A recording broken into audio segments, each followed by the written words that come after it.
안녕하세요. 피부사랑 피부럽TV 피부과 전문의 방숙현입니다. 여러분들은 무좀 하면 어떤 부위가 제일 먼저 떠오르시나요? 다리나 발톱 같은 부위가 제일 먼저 떠오르실 텐데요. 가슴이나 겨드랑이에도 무좀이 생길 수 있다는 사실 알고 계신가요? 오늘은 가슴이나 겨드랑이의 곰팡이, 진균 감염에 관해서 자세히 알려드릴게요.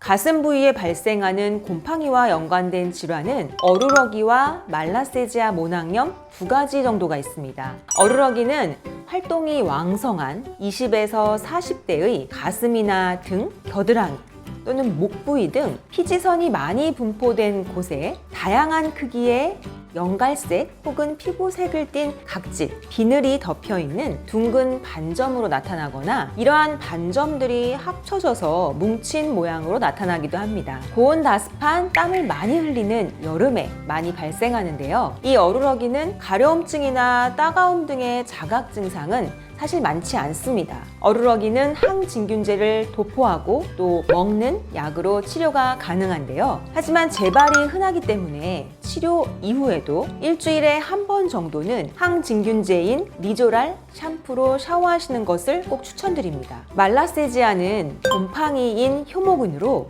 우리 피부에 누구나 정상적으로 갖고 있는 피부 상재균입니다. 모두가 갖고 있는 균이라는 거죠. 이 균은 지방을 좋아하는 특징 때문에 두피, 얼굴, 가슴 등 피지선이 많은 부위에 번식하고 있습니다. 그런데 누구나 피부에 정상적으로 존재하는 이 효모균이 우리 피부의 면역력이 떨어지게 되면 개체수가 증가하고 병원성이 생기게 돼서 결국 피부에 트러블을 유발하게 됩니다. 말라세지아균에 일어나는 피부 질환은 두피의 지루피부염, 비듬 증상, 어루러기 등 다양하지만 이번에는 말라세지아 모낭염에 관해서 말씀드리도록 하겠습니다. 이 말라세지아 모낭염은 여드름과 함께 나타날 수 있고요. 간혹은 여드름으로 잘못 진단될 수도 있습니다. 여드름 항생제 치료를 받았는데 병변이 악화되었다면 이 말라세지아 모낭염을 의심해 볼 수 있습니다. 그 이유는 항생제에 의해 피부 세균은 줄어들지만 이 말라세지아는 더 번식할 수 있기 때문인데요. 피지선과 땀샘의 분비가 활발할 때 우리의 피지선에서 말라세지아균이 증식하기 때문에 자잘하게 모공이 막히면서 염증이 발생하게 되는 거죠. 그래서 이 여드름이나 모낭염이 있으신 분들 중에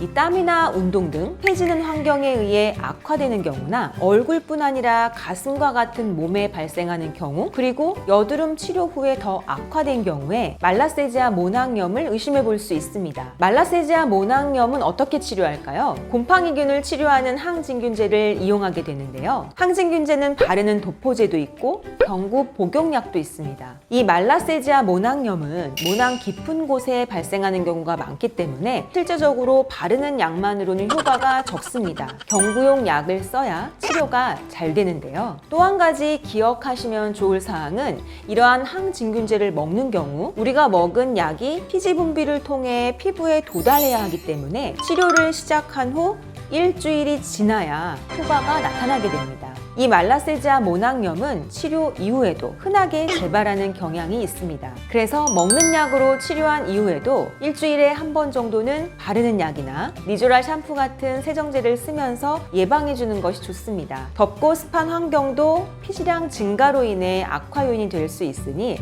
생활 속에서도 이러한 점을 신경 써주시면 좋겠습니다. 피부사랑 피부럽TV 피부과 전문의 방숙현이었습니다.